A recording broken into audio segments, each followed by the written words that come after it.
Llegaron al poder presentándose como personas honestas, realistas y muy inteligentes que habían venido a salvar a sus sociedades de los errores de su historia reciente.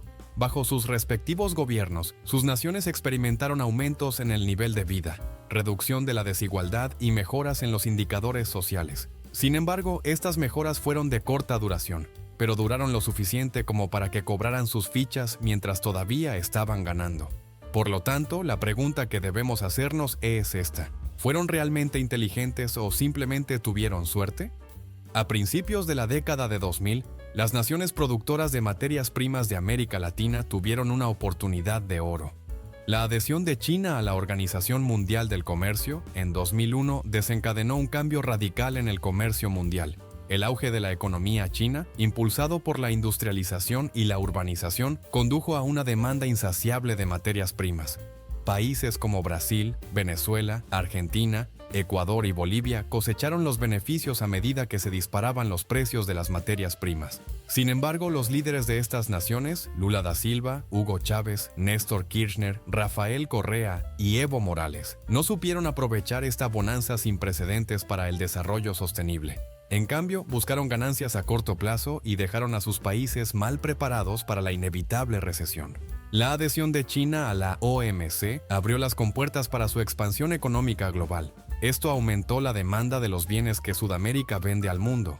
De 2003 a 2008, la demanda de metales, soja, petróleo y maíz hizo que los precios se dispararan, beneficiando a las naciones ricas en recursos. La estrategia salir al exterior alentó a las empresas chinas a invertir en América Latina, en particular en las industrias extractivas. Una combinación de crecientes inversiones, mayores exportaciones y precios más altos de las materias primas impulsó el auge económico en Bolivia, Argentina, Brasil, Venezuela y Ecuador. La crisis financiera mundial de 2008 interrumpió brevemente este auge, pero el paquete de estímulo de $586 millones de China revivió rápidamente los precios de las materias primas. Los precios del cobre subieron un 10% el día en que se anunció el paquete de estímulo chino. Era evidente que las políticas económicas de China habían contribuido decisivamente al superciclo de las materias primas.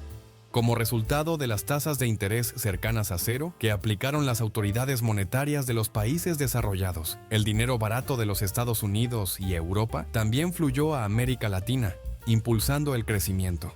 Los gobiernos de Lula da Silva en Brasil, Hugo Chávez en Venezuela, Néstor Kirchner en Argentina, Rafael Correa en Ecuador y Evo Morales en Bolivia aprovecharon la bonanza, pero se centraron en políticas populistas en lugar de inversiones estratégicas. Estos líderes utilizaron la afluencia de riqueza para financiar programas sociales, incluidas transferencias de efectivo, aumentos salariales y subsidios para la electricidad, el combustible y los servicios públicos.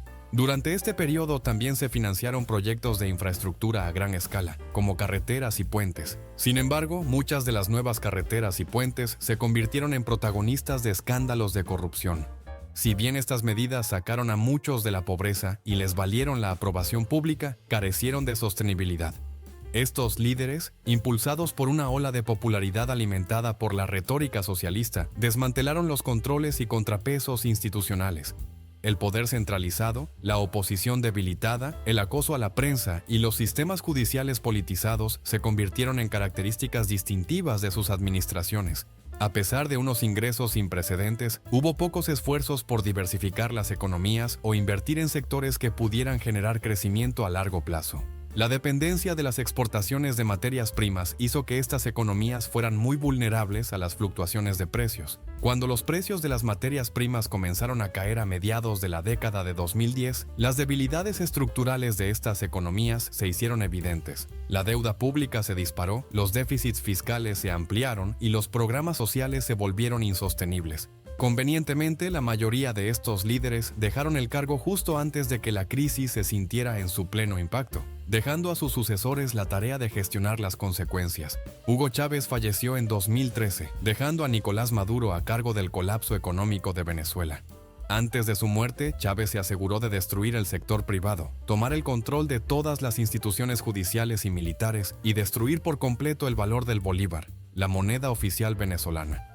El desastre de la economía venezolana permanecerá en las mentes y corazones de los latinoamericanos durante las próximas décadas. Es difícil entender que un país que posee cantidades incalculables de riqueza en forma de recursos naturales haya podido caer tan bajo sin pasar por una guerra. Néstor Kirchner se aseguró de exagerar el tamaño del Estado argentino. Durante la administración de Kirchner, Argentina, como otras naciones de la región, se benefició de altos precios de exportación, lo que permitió superávits presupuestarios y externos. Este periodo presentó una oportunidad ideal para establecer un fondo anticíclico para prevenir la sobrevaluación de la moneda y prepararse para la inevitable caída del ciclo económico o crisis externas imprevistas. Países como Chile y Perú demostraron este enfoque con visión de futuro. Sin embargo, en lugar de canalizar los recursos fiscales excedentes hacia inversiones o reducir los impuestos onerosos para impulsar el empleo, formalizar las empresas y mejorar la competitividad, Argentina los utilizó para expandir el gasto público permanente, creando un aparato estatal insostenible. Entregó el poder a su esposa, Cristina Fernández de Kirchner, antes de que la economía argentina cayera en una espiral de crisis de deuda. El nombre de Cristina es ahora sinónimo de corrupción y alta inflación. Durante su mandato, Argentina fue penalizada por falsificar las estadísticas económicas. Al igual que la Argentina de Néstor, la administración de Lula no pudo resistir la tentación de gastar libremente en los años de auge y no ahorrar para tiempos más difíciles. Programas de subsidios generosos para corporaciones, nóminas gubernamentales infladas y rápido crecimiento de los programas sociales. Los programas de pensiones excepcionalmente generosos necesitaban ser reformados y con índices de aprobación superiores al 80% podría haberlo hecho, pero no lo hizo. Su mandato terminó en 2011, pasando la antorcha a Dilma Rousseff, quien enfrentó una agitación económica y política masiva. Fue destituida de su cargo en agosto de 2016. Rafael Correa más que duplicó la deuda de Ecuador, hasta el 45% del PIB. Logró un crecimiento promedio del PIB del 3,4%, que comparado con el resto de la región, fue bastante mediocre. Todo esto lo hizo incurriendo en altos déficits presupuestarios. Dejó el cargo en 2017, dejando una crisis fiscal para su sucesor, Lenín Moreno. Correa se mudó a Bélgica y no se presentó ante los tribunales ecuatorianos para enfrentar cargos de corrupción. Fue sentenciado en ausencia a 8 años de prisión.